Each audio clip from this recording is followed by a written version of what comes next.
Flow like water, so I'm going mainstream. Yeah.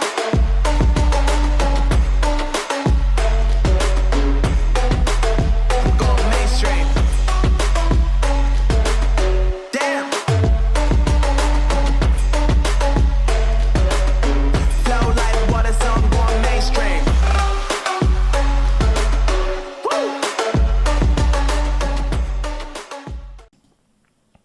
Welcome to SBM in Focus. Today we have the pleasure of speaking to Greg Dilligard. Greg has had a decorated international professional basketball career playing in Australia as well as South America. Greg currently resides in Missouri, US of A, which is approximately 10,000 miles, 17,000 kilometers from here. But through the magic of the interwebs, today we'll be able to speak with Greg. Greg, welcome. Thank you. Thank you for having me. Thank you, Greg. Greg, we're going to jump straight into it. I've heard of your basketball career. It's very impressive. Can you just let us know how you actually got started in the sport of basketball?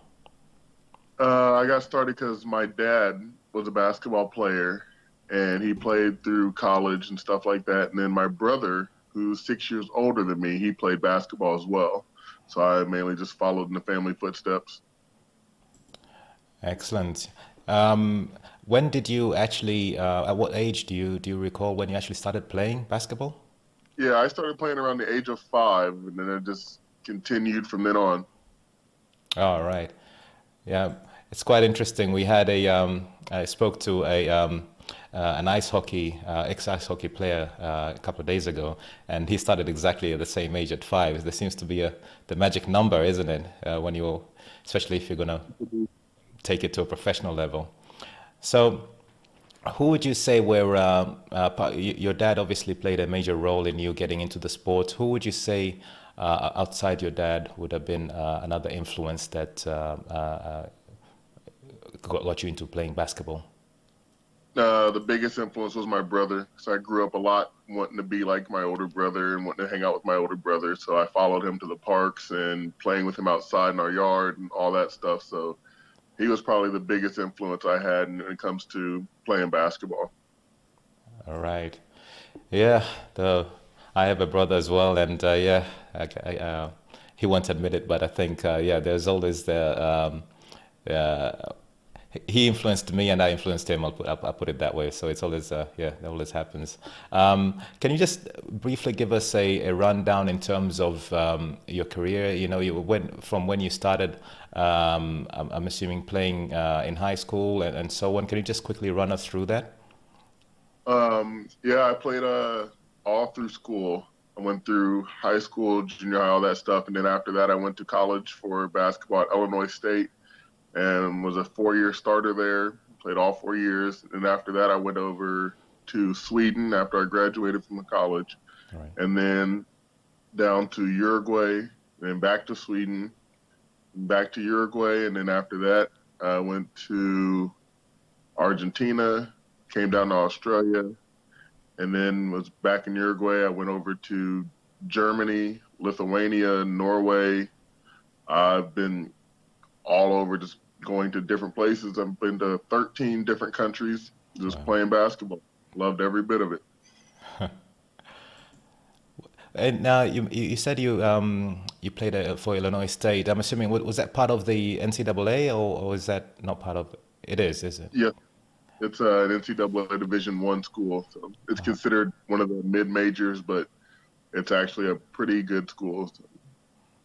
That I've always been fascinated with NCAA. You know, I don't know where I stand. I mean, I do understand on one hand it gives the program gives a lot of opportunities for people to make a career in sports, be it football or basketball or anything else. But I was curious, if someone who has gone through the system or through the NCAA program. What are your thoughts about the fact that they don't pay athletes anything, and that you should be grateful for the fact that you got a scholarship? I'm just curious, what are your thoughts on that? Yeah, I've had that argument several times, and I think they should be paid. I mean, yes, we're getting a scholarship for basketball, but the amount of time you put in and the amount of work you're putting in doesn't equate to what they're giving you. It's not the same, and everybody always said you should be grateful, and we are, but at the same time, we've still got a life to live and still got stuff to do as well. And it's basically like I heard one person put it as it's basically like having a multi-billion-dollar business and not having to pay your employees. And that's basically what it is. But they've actually, well, they've been debating on it for a while now, but they're starting to debate and pass the law that they're going to start paying college athletes. So Right. it'll be interesting if they actually do it. Yes. Yeah. I mean, from what I understand, it's a not-for-profit organization as well, so they don't pay tax, do they? Is that correct? They don't pay tax at all. So raking in all those millions, if not billions, and not paying tax or paying the employees either. Wow.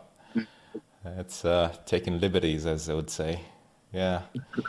So when you finished playing at NCAA, you went to so Illinois State. You went to Sweden and traveled in other leagues as well.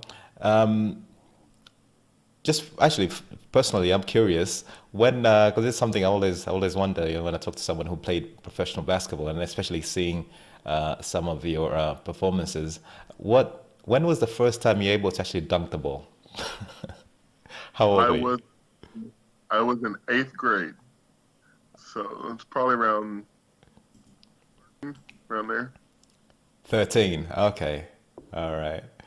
Yeah, I remember dunking the ball when I was 16, and I thought I was amazing. If I'd seen you, I would have been very depressed. Oh, that's cool. That's cool. So, having played, in so many different leagues, and for quite a length of time, were there any sort of routines that you followed? Sort of like pre-game rituals or anything like that to get you in the zone? Is there anything like that you had? I Can you did. I describe actually it to us? started. I started it when I went to college. It started. I'd always take a pregame nap in the mornings I would get up and go shoot around, go through a little workout or whatever. Then I'd go back home and I would take a nap before the game, about 2 hours, a 2 hour nap, maybe 4 hours before the game. Then I would get up and take a shower and get ready. And then I had a music playlist that I always listened to before the game and just would go through that. And the main thing I always made sure I did is I'd usually do it after warm ups or whatever. Before the game started, I'd make sure I prayed before every single game. Brilliant. And I got to ask, what was in the playlist, the music playlist? A lot of hip hop, R&B stuff, but yeah, it's just a lot of old school songs. None of the Give me new. some. Tell me some. Like what? I listen to a lot of DMX, a lot of stuff like Where my that. dog's at? A little bit of Ice Cube, stuff like that. It was quite a variety. Right. Ah, awesome. Yeah. And just out of curiosity, what were some of the challenges that you experienced, in your long career, and if you can just go through a couple of them and just include ways that you actually conquered or overcome these challenges. Um, One of the main challenges that almost every athlete has to deal with at some point are injuries and stuff like that.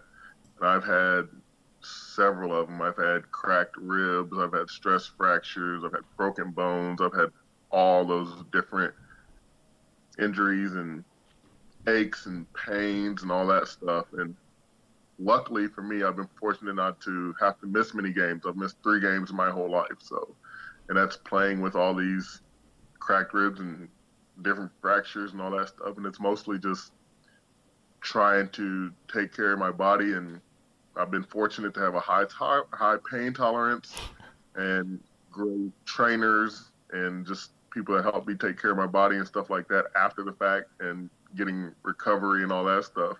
But the biggest issue I would have to say is getting over those injuries and I had knee surgery, and just coming back from that was a huge toll. It just took a little while to get my body back and get my mind right to realize I can still move and play the way I wanted to play. And like I said, I told people several times, when you have surgery or something like that, the hardest obstacle to overcome isn't the physical attribute, it's the mental aspect of it. Because your body may recover and be ready, but you're still in your mind thinking about, are you going to hurt it It again? could happen Is it going again. to stuff? So once you can get past that part of it, that's when you know that you're ready to play again. And I said that's probably one of the biggest, hardest aspects for most athletes, because almost every athlete at some point has some kind of injury. And I went through several of them, so those are probably the biggest issues I had to deal with. What made you? I mean, what would you attribute your ability to just keep to persevere and keep pushing through despite those injuries and quite serious injuries as well? I mean, many people would have gone, okay, look, I hurt my knees, I've had surgery, okay, that's enough now. What would you attribute your ability to actually persevere and keep pushing? How did you develop that? It's just my love for the game. So that's being on the court is my happy place. Like if I'm having any kind of bad day or something's got me upset or anything like that, that's where I go to release all that stuff. So anytime I can be around basketball, either playing, coaching, involved in it somehow, that's where I want to be at. They say the only thing now that takes precedent to that is with my son. But before that, basketball was the only place that I even had that I wanted to be at. So, speaking of coaching and your son, what is it that can you describe what do you do today? What's Greg's life like today? What do you get up to? Mostly, so my brother and I started our own basketball academy too that we run. And I just say when I'm not doing my day job, I'm usually doing personal trainings, or we have a bunch of basketball camps that we go do. We started a summer basketball team that I run and coach, and it's regardless. I've been coaching at schools, so regardless, basketball is a huge part of my life. I just say my son goes with me. He'll turn 5 this year, so he'll start playing, and it's in my blood. Basketball's always there, so I'm always connected to basketball somehow. Tell me a little bit more about this basketball camp that you and your brother started. How did that come about? It was actually originally supposed to start with me, my brother, and my dad, and we've been planning it for a few years. We've done workouts for people. We've been coaching kids for many years, probably 15 plus years. And then both of my parents got cancer and passed away, and my brother and I decided to start it in honor of them. So we've been hosting basketball camps in different cities and states and bringing kids together, and just through our religion and our love for the game, we've been helping kids with their skills and connecting them to different people, making friends and all that stuff. And as well as that, we do a lot of back to school programs to help with supplies and stuff for kids who are less fortunate. We do a lot of, when we have Thanksgiving and stuff, a lot of families that can't afford it, we go and help give out meals, and we do presents on Christmas for kids whose parents can't afford a lot of stuff, and just a lot of stuff to help the community. And it's more so through, like, my parents were huge into helping less fortunate people or helping anybody they could. And they're very family oriented. We were very religious. So we use all those aspects to use what we can to help the community and help people through basketball, religion, just friendship, all that stuff. So it's just something we did in honor of our parents to help our community, and just some way we could give back. And it's something we love doing. So.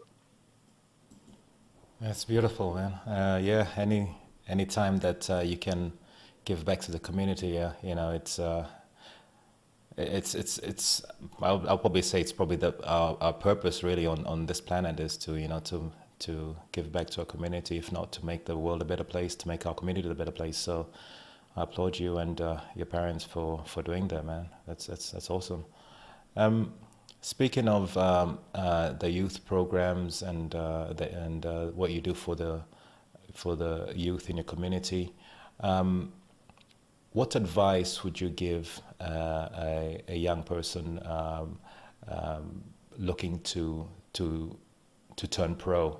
Let's say they're in high school and they're thinking of going to, to join one of the NCAA program. What advice would you give someone looking to take to explore a career in basketball? The main three things I can say is work hard. That's one of the main things. Be as coachable as you can, and taking care of your body. Those are the three main physical attributes I can give to somebody. But on top of that, the one thing I will always say is your faith. Like I said, I don't think I would have made it to where I did without my faith and believing in God. And that has helped me through so much. Like I said, as far as like the physical parts of it is just make sure you take care of your body, being as coachable as you can and working as hard as you can. Because if I could have changed anything in my career, I would have loved to have taken care of my body at the beginning the way I started to at the end. And it's just, it would have probably helped me go a lot longer, and it would have helped me be a lot better as well. I mean, I said, it's when you're young, you don't worry about any of that stuff. And now that I've gotten older, yeah, it takes its toll. It definitely does. Yeah, you're invincible. You're Superman when you're a certain age. Doesn't matter. You could be hit by a bus, and tomorrow morning you just wake up, shake it off. You're good to go. Yeah. What would because you touched on something there, in terms of what you if you could have done something different. I'll ask you, if you could stand in front of, let's say, 18-year-old Greg today, what would you tell him? That would be, like I said, the biggest thing I would tell him is take care of your body. You've got to. Because like I said, once I hit, I'd say probably around 26, 27, I started stretching every morning when I got up and every night before I went to bed. And it helped with my flexibility. It helped with preventing injuries and all that stuff. And I wish I could have done that a lot sooner, because flexibility is huge. Is that it prevents injury. It helps with your game. You can move a lot better. You can jump higher. You can do all that stuff, and it's a lot easier. But instead, I probably wouldn't have had half of the injuries that I had I been doing that stretching and stuff before the age I started at. So I said, and eating better, all that stuff would have been very crucial, and it would have just helped extend my career, make me a better player, and it would have helped my body recover and maintain a lot more. Yeah, it's always, in hindsight, we realize the things sometimes a bit too late, but totally, I feel what you're saying. Yeah. Just what are some of the things that you're heavily involved in your community. You're running basketball programs. You're running the. By the way, what's the name of the program that you started, your brother, in honor of your father? What's it called?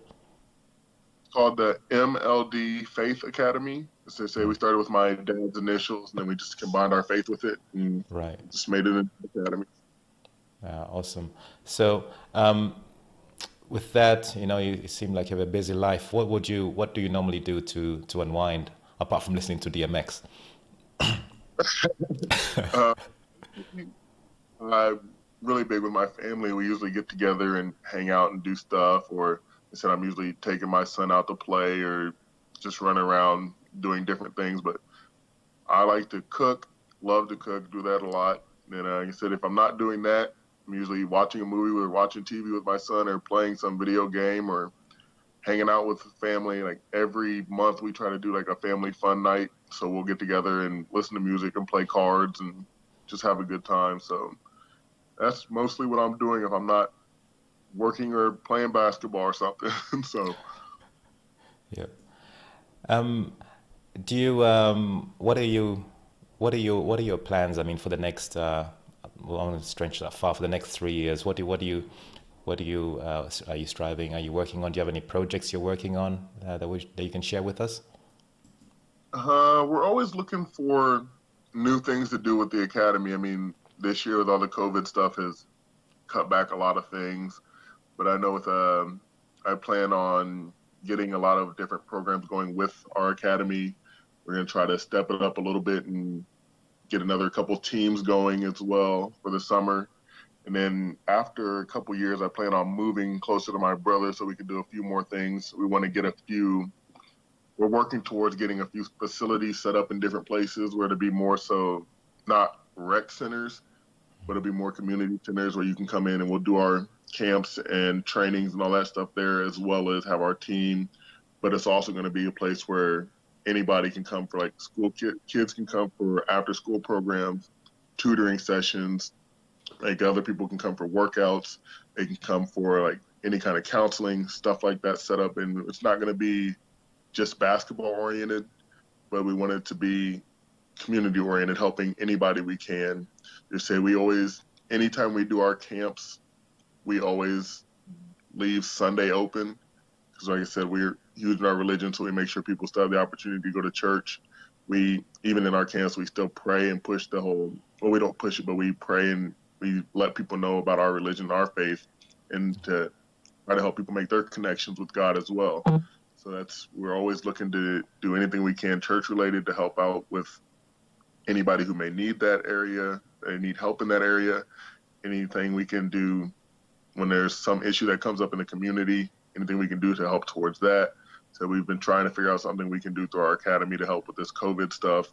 But I said it's really hard right now because there's always the social distancing, the confinements, all that stuff. So I don't know, in the next couple of years, I just want to get a few more teams set up and help a lot more kids as much as we can. Yeah. What do you? I'm just curious. How do you actually get funding for these programs that you run? Most of it comes from our personal accounts. We use a lot of our own money, and then we do a lot of fundraising, and we have some friends who donate and stuff like that. But it mostly comes from our personal stuff and fundraising. You said like I said, we do charge for like our camps and stuff like that, but it all goes back into preparing for the next camps or our team and traveling and stuff like that. So that's where most of it comes from, is just us and fundraising. If someone wanted to, contribute to your program, is there any way they could? How do they go about doing that? The easiest way to get in contact with us is through Facebook. You can find it under MLD Faith Academy. And we have a couple things set up where you can take donations and stuff like that. But mostly, like I said, we have the whole GoFundMe and we have all the different PayPal and all that stuff that we use as well.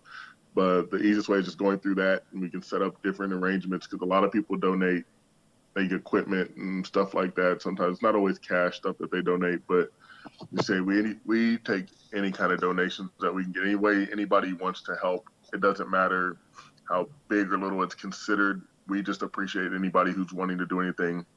And a lot of people donate their time and they come and help out at camps and stuff like that. We've had people give basketballs or donate towards jerseys and different things like that. And I got a few friends who are in the NBA and stuff like that, and they'll send like signed jerseys and stuff like that for us to like raffle off and give to kids. And it's just like I said, we take any kind of help that anybody wants to give. 'Cause I know there's people that have a lot of money and there's people that don't have much. And they said it doesn't matter whether you're given $1 or $1,000. It's the same.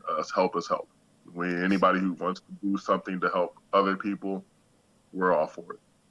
Yeah. They said the easiest way to contact us is through our Facebook page. So. All right, I'll make sure to include the link to the Facebook page, as they say down there in the bio. Just in closing, Greg, what would you like your legacy to be? I mean, if you were to sum it up in a few words, what would you like the legacy that you leave behind? What would you like that to look like? Oh, so as far as my legacy, anything I want to be remembered for is the same thing my parents have been remembered for, and that was their disability to help others.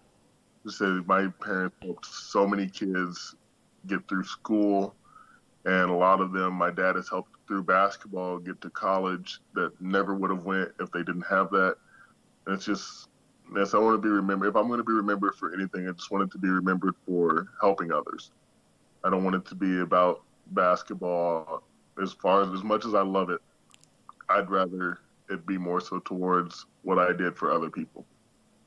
That's beautiful, Greg. Thank you. Thank you for sharing your story, especially your valuable insights on what you're doing to help your community. It's really, like I said, many of us, I think the majority of us, if we're thinking about our life purpose, it revolves around, making our community a better place, or making the world a better place.